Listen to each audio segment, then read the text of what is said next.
You know, it's been a while since we've had a proper first-person brawler.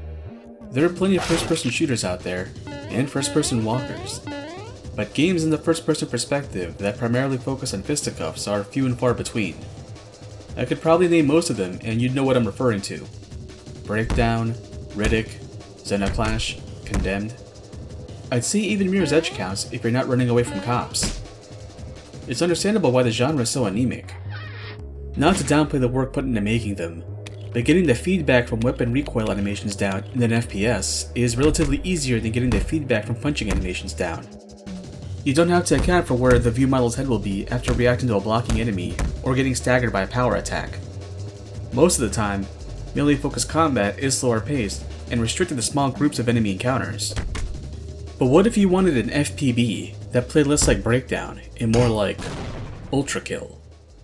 Well, now we have TEXNOPLAZM. TEXNOPLAZM is an upcoming first-person brawler developed by Mothership Loudspeakers. It's got a demo on Steam you can check out now that features the first 3 stages. There's not much to go on for the plot besides a little info dump at the very beginning that's narrated by the Black Mesa cleanup crew in Half-Life. Year 200X, somewhere in Europe. In a world where the arcane blends seamlessly with technology, extraordinary feats are attainable for those who possess the right sorcerer code. From what I can glean, the game's set in a cyber fantasy future like Shadowrun, and we're playing some sort of femme fatale. You have 3 combat styles: punch, melee, and guns. We'll start with punch style. Mouse 1 lets you throw out a punch. Keep pressing it to do a 4-hit combo. Mouse 2 lets you throw out a charge punch. This knocks enemies back and disarms basic units. Knocking a basic enemy towards a wall will instantly kill them. You can also use charge punches to cross over large gaps to quickly move through hallways. Press Ctrl to slide. If you attack an enemy while sliding into them, you'll launch them into the air. Press C to block. If your timing is good, you can proc a parry on an enemy that'll briefly slow down time and set them up for an air combo. Press Shift and forward to do a leap that causes some shockwave damage. Shift in any other direction will cause you to quick step to avoid enemy attacks. Charge punches and shift movements consume 1 bar of energy, which slowly refill over time. Enemies will drop pickups that heal you, as well as instantly refill your energy stocks. If you kill or disarm an enemy wielding a knife or a pipe, you can pick it up with F and go into melee style. The inputs are virtually similar to punch style, but mouse 2 lets you toss your weapon at an enemy, which will either kill them if they're basic, or stun them if they're stronger. Shift and forward will now cause you to do a dash attack that'll hurt any enemy in your path and consume some part of your weapon's durability. The most notable thing about melee style is that your parries can now deflect projectiles from range units at the cost of durability. Kill or disarm an enemy wielding a gun, and you can pick it up and go in a gun style. The game is now effectively an FPS, but you're limited to the number of rounds in your current gun, and can't pick up any additional ammo along the way. Mouse 1 is primary fire, and mouse 2 is alt fire. You can still parry enemy attacks with your gun, but you can't deflect projectiles. When you parry, the game checks what style you're using versus the enemy. Punch style can only parry fisticuffs, but melee and gun can parry fist and weapons, so be mindful of what style you're currently in, and be ready to switch styles by pressing 1, 2, or 3. The enemy roster for the demo is pretty modest, but it's enough to show off what the game can do. Every enemy will flash red and chirp before attacking. Melee and punch enemies will flash a huge grin on their faces, like Freaky Fred from Courage, and this provides an additional visual cue for when to parry. The bigger enemies have some armor that you'll have to break through to stagger them if you can't land any perfect parries. They're also designed to do a counterattack if you hit them enough times, and if they land this, your health will be capped off and you can't heal for pickups for a period of time. Higher level range enemies will deploy Bubble Shield while firing their SMGs. It's a pain to break through it, so you're better off using your melee weapon to deflect their shots. If you do end up breaking their shields, they'll behave like any other enemy using punch style.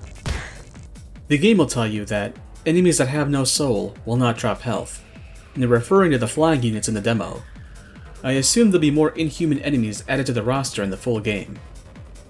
Just by looking at the footage, you can already see the influence ULTRAKILL has on TEXNOPLAZM.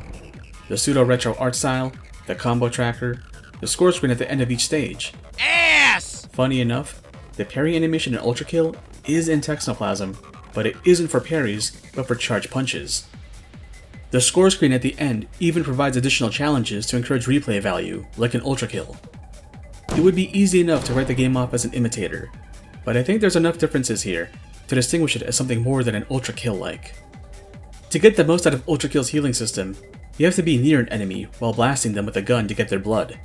It's much simpler in this game. Just kill an enemy, and then walk by them to pick up the health. The pickups even stay in the ground for a while, so you have some time to get them, unlike ULTRAKILL. Some arenas in ULTRAKILL are focused on hazards that can hurt either you or the enemies, and I don't see much of that in TEXNOPLAZM besides the trains in Stage 2, and they're easy hazards to avoid, and even easier to parry. Full disclosure, I haven't had any time with ULTRAKILL besides playing the demo for comparative footage, so I'm no expert on the combat, but I have a better time grasping the timing for parries in TEXNOPLAZM over ULTRAKILL. Maybe there's too much sensory overload for me in ULTRAKILL to parry on reflex. Maybe it's because I'm juggling between kiting the swarm of trash mobs chasing after me and the mostly stationary ranged units, but I'm definitely tensing up more when I play ULTRAKILL. I like how TEXNOPLAZM is easing me into its difficulty curve on a slower gradient than ULTRAKILL. Also, once I get the shotgun, I don't really bother to swap to any other weapon in ULTRAKILL, and base my movements around the shotgun's primary and secondary fires. I'm definitely swapping around each style in TEXNOPLAZM a lot more.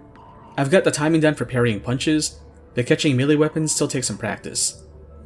Another instance where my unfamiliarity with ULTRAKILL betrays me is during the Swords Machine fights. I had some difficulty understanding what the game wanted me to do. I knew I had to parry its attacks, but what I didn't get initially was that it would attack through me, so I had to move away from it while parrying. It's really embarrassing to think about how long it took me to get this enemy. Funny enough, the boss at the end of TEXNOPLAZM's demo seems to harken a Swords Machine, but I had an easier time with him.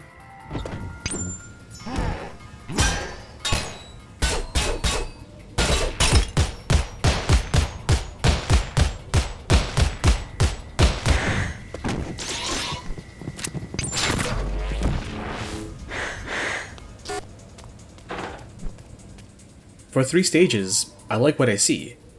I've seen a few quirks here and there with enemy AI and collision. I found out that I can kite them outside the doorways in this apartment complex for some easy hits. It's really rare, but sometimes I knock a big enemy back with a charge punch and disarm them, and they come back but just wouldn't attack. There was one instance where I just could not lay a finger on an enemy with my basic punch, and I had to charge punch him to take him out. And there was this one time where an enemy was fully submerged into the ground and was only visible up to his shoulders, but he could still attack me. I'm not too hung up on these moments because this is a demo build, and I'm sure the dev will iron out all these kinks for the final version. But try the demo out on Steam yourself, and let the dev know what you think about it.